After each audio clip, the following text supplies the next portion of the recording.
Nagpunta kami ni Bunso ko sa Hadika.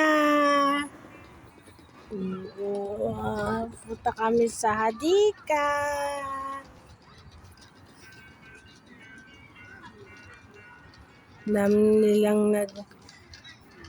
Una nagpunta kami sa bagong Hadika.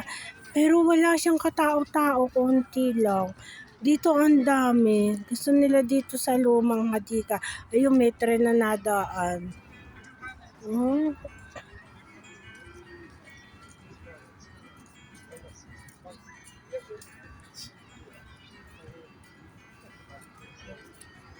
Doon may naglalaro.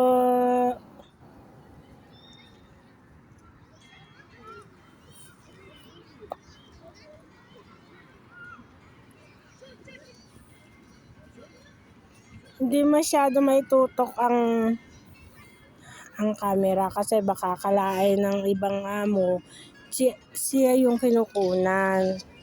Bawal iyon bawal yung kunan mo sila. Buti kung amo mo, kahit amo mo hindi pwede. Kaya dyan lang ako nakatutok.